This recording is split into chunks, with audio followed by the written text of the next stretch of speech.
시청자 여러분 안녕하십니까? 지난 며칠 사이에 날씨가 굉장히 따뜻해졌습니다. 오늘 아침에 산보를 나가보니까 벚꽃이 만개에 있더라고요. 기분이 참 좋았습니다. 여러분들도 서둘러서 그런 여유를 한번 가져보시길 바랍니다. 선거철이니만큼 오늘도 선거에 대해서 말씀을 드리겠습니다. 기억나시겠지만 올해 초에 많은 언론이 2024년은 세계 선거의 해다라는 보도를 했습니다. 그렇습니다. 올해는 세계 78개국에서 각종 선거가 치러지는데 모두 42억 명이 투표를 한다고 합니다. 전 세계 인구 반 이상이 선거에 이제 참여하는 거죠. 그 78개국 선거 중에서 특히 많은 전문가들의 관심을 끄는 주요한 선거 3개가 있는데 바로 이미 지난 1월 치러진 대만의 총통선거, 다음 주에 있을 우리나라의 국회의원 선거, 그리고 오는 11월에 미국 대통령 선거입니다.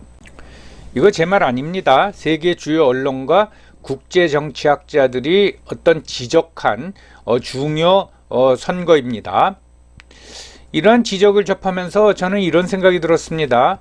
야, 대한민국 정말 많이 컸구나. 언제부터 세계 주요국들이 우리나라 선거 결과에 관심을 갖게 되었냐. 또 우리나라가 국제 정세에 영향을 미칠 만큼 큰 영향력을 갖게 되었나 라는 생각이었습니다. 정말 우리나라 많이 컸습니다.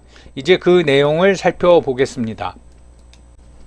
이 세계 지도에 표기된 게 올해 이제 중요한 선거하고 또는 뭐 언론사에서 임의로 뽑은 국가들입니다.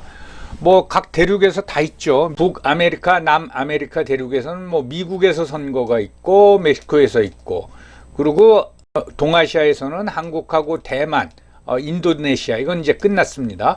그리고 이제 인도도 있고 파키스탄도 있습니다. 유럽도 있고, 그럼 이제 아프리카 르완다에서도 선거가 있는데 우리는 르완다 선거에 대해서 별로 이제 관심이 없지요. 이렇게 이제 78개국에서 선거를 치르는데 어느 사이트에는 그 78개국 선거 일정이 자세히 나와 있습니다. 너무 길어서 여러분들한테 그걸 다 소개해드리지 못하겠습니다. 저는 그 리스트를 보다가 산마리노에서도 선거가 있다라는 걸 보고 산마리노? 많이 듣던 나라인데 하면서 관심을 갖고 한번 살펴봤습니다. 여러분들도 그 뭐 극소국, 정말 작은 나라 산마리노라는 나라의 이름을 들어보셨겠지만은 뭐 자세히는 모르죠. 아시겠지만은 산마리노는 이탈리아 반도 북동 지역에 있습니다. 그러니까 이탈리아 영토 안에 있는 또 나라입니다. 이탈리아 영토로 뺑 둘러싸여 있죠. 로마에서 한 200km 정도 떨어져 있는데 꽤 잘 사는 나라입니다. 인구는 3만 5천 명 정도밖에 안 되지만 국민소득이 이제 5만 불을 넘습니다. 그리고 1631년에 이미 독립을 인정받았고 1992년에는 유엔에도 가입했습니다. 인구 3만 5천 명밖에 안 되는 나라가 유엔의 대표를 파견할 만한 돈은 있을까? 뭐 그런 생각도 들었는데요. 우리나라에 이제 국회에 해당되는 대평의회가 있는데 이 의원들을 뽑는다고 합니다. 60명이고요. 정당도 6개나 있다고 합니다. 지금 집권당이 기민당인데 기민당뿐만 아니라 사회당, 3인당 등 6개 정당이 있다고 합니다. 인구가 3만 5천 명인데 국회의원이 60명이다. 야, 대단하네요 정말. 인구가 3만 5천 명인데 정당이 6개나 된다. 그걸 보고 제가 야, 이 나라도 굉장히 복잡한 나라로구나 그런 생각이 들었습니다. 올해 뭐 78개국에서 선거를 치른다는데 그렇다면 참고적으로 과연 지구상에는 몇 개 나라가 있을까? 이게 이제 궁금하죠. 인구는 80억 명이라고 그러니까 그 중에 42억 명이 투표를 한다니까 뭐 반은 넘는 거고. 자, 그러면 국가란 뭐냐? 여러분 몬테비디아 협정에 의해 가지고 국제적으로 합의를 본 게 국가로 인정받으려면 영토가 있어야 되고 주민이 있어야 되고 주권이 있어야 된다. 이건 우리가 잘 알고 있죠. 그 기준으로 봤을 적에 지구상에는 몇 개의 나라가 있을까? 한번 살펴보겠습니다. 정확히 모릅니다. 그런데 기준을 가지고 살펴보면 UN 가입국이 193개국입니다. 근데 가입하지 않은 나라들도 많이 있죠. 대표적인 게 이제 대만입니다. 뭐 가입 안 했다기보다는 쫓겨났죠. 그리고 이제 코소보도 국가로 인정받고 있지만은 UN 비회원국입니다. 그러니까 이 193개보다는 많을 것 같고, 그렇다면 다른 기구가 뭐가 있을까 보면은 국제올림픽위원회, 이거는 뭐 국가 대항전 아닙니까? 그러면 여기 회원국 모든 나라가 올림픽에 참가하고 싶어 하니까 여긴 다 가입했겠구나 했는데, IOC 회원국은 206개국입니다. 그거 말고 ISO라고 국제표준기구라고 있습니다. 이 ISO의 회원국이 249입니다. 그럼 이건 뭐 어떤 기관이길래 그러느냐 하면은, 여러분 각 나라가 중구난방으로 뭐를 표기하면 안 되죠. 그래서 이제 표준을 정해서 이걸 쓰라고 ISO가 권고를 하고 대부분 받아들입니다. 여기 이제 회원국이 249개국인데, 예를 들면은 대한민국의 기호는 번호로는 410이고, 그리고 알파벳으로는 대문자 KOR이라고 씁니다. 이걸 이제 뭐 칸츄리 코드라고 하는데, KOR, 우리는 Republic of Korea라 그러죠. 근데 국제적으로 KOR 하면은 이거는 한국이로구나, 그걸 알 수 있는 거죠. 이런 표준을 정해놓은 겁니다. 아까 우리가 살펴본 산마리노 같은 경우에는 알파벳 코드가 SMR입니다. 여기 회원국이 249개국이다 그 말씀이고, 우리나라는 외교부의 경우 228개국을 관리하고 있습니다. 그러니까 그거 228개국에 대한 자료나 정보 같은 거를 모아서 분류해 놓고 있다 이거죠. 때로 통계청은 224개국의 통계만 또 발표하고 있습니다. 그러니까 전체적으로 봐가지고 한 220개국이 있다고 생각하면 될 것 같습니다. 그 중에 78개국이 올해 선거를 치른다 그러니까 약 3분의 1이 선거를 치르는 거죠. 그런데 이렇게 뭐 78개국이 선거를 치른다고 하지만은 전문가들이 꼽는 주요 선거가 있습니다. 그럼 뭐를 기준으로 주요 선거라고 그러느냐? 그 선거 결과에 따라서 국제 정세가 영향을 받는 선거를 의미하는 겁니다. 그래서 세계 주요 언론하고 주로 이제 국제 정치학자들이 꼽은 올해 주요 선거가, 날짜 순으로 말씀드리면은 1월에 있었던 대만 총통 선거, 3월에 있었던 러시아 대통령 선거, 그리고 다음 주에 있는 한국 국회의원 선거, 그리고 4월 19일에서 6월 1일 사이에 있는 인도 국회의원 선거, 그리고 6월 6일에서 6월 9일 사이에 있는 유럽 의회 선거, 그리고 마지막으로 11월 5일에 있는 미국 대통령 선거입니다. 78개 선거 중에서 이 6개의 선거 결과가 굉장히 중요하다 이겁니다.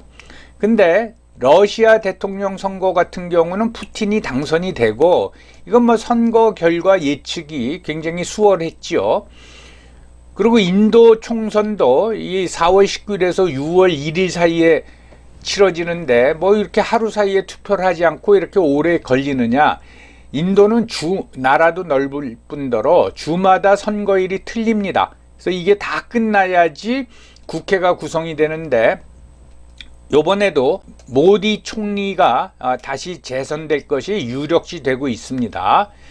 그리고 이제 6월 6일서부터 6월 9일까지 유럽 의회, 그러니까 각국의 의회가 아니라 EU의 의회 선거가 있는데, 그러다 보니까 선거일이 6월 6일서부터 6월 9일까지 각 나라가 유럽 의회 의원을 선출합니다. 근데 최근 이제 우크라이나 전쟁 영향도 받고 또 경기도 안 좋지 않습니까? 그래서 좀 우경화될 것이다 라고 이제 예상이 되고 있습니다. 근데 좀처럼 그 선거 결과를 예측하기가 힘들었던 선거가 1월 13일에 이미 치러진 대만 총통 선거, 그리고 다음 주에 있는 우리나라 국회의원 선거, 그리고 11월에 있는 미국 대통령 선거입니다. 그래서 이 세 개가 굉장히 중요하다. 그 결과에 이제 촉각을 세우고 있다. 그 말씀을 드리는 거죠.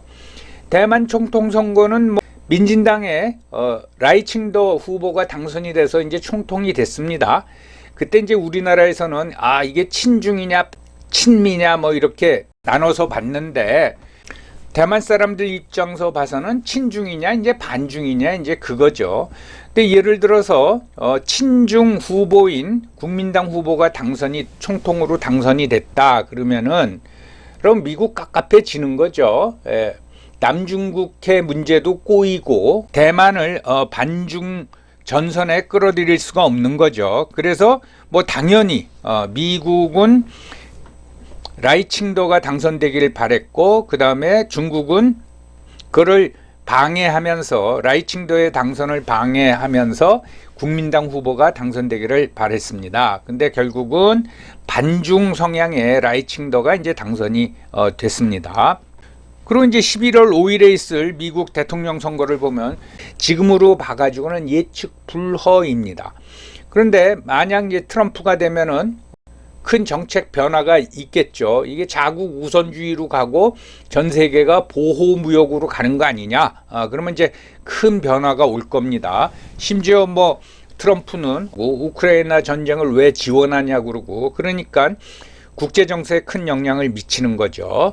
그래서 대만 총통 선거, 미국 대통령 선거, 이게 이제 굉장히 중요하다고 했고, 그러면 우리나라 국회의원 선거 결과가 왜 큰 영향을 미치느냐?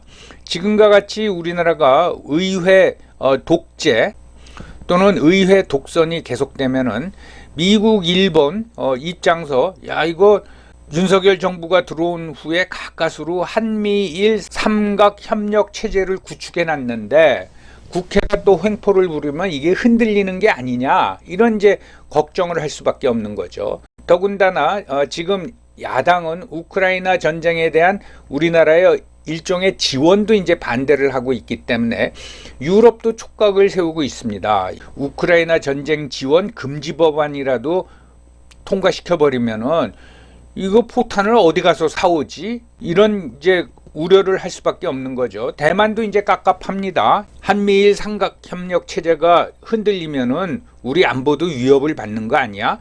그러니까 우리나라 국회의원 선거 결과가 어떻게 나오느냐에 따라서 미국, 일본, 중국, 북한, 러시아 다 관심을 가지고 있고 유럽의 나토국들도 이제 관심을 가지고 있는 겁니다. 이렇게 이제 중요한 선거가 지금 되어버렸다, 그 말씀이죠. 다른 나라들이 어떤 결과를 기대하던 우리 선거는 우리가 치르는 거고, 또 그 결과는 우리의 이제 선택입니다. 그런데 그 선택이 우리의 미래를 결정할 뿐만 아니라 국제 정세에도 영향을 미칠 만큼 우리 국력과 영향력이 커졌다는 것도 이제 고려해야 될 것입니다. 우리 선거 결과가 국제 정세에 영향을 미치고 또 영향을 받은 그 국제 정세가 우리에게 영향을 미치는 어떤 순환고리가 이미 성립이 돼 있다, 그 말씀이죠. 따라서 우리의 책임이 이제 무거워졌습니다. 정말 이러한 것을 보면서 저는 다시 한번 우리가 자각하지 못하고 있는 사이에 대한민국 정말 많이 컸다, 그런 생각이 듭니다. 자, 오늘은 여기까지 말씀드리겠습니다. 감사합니다.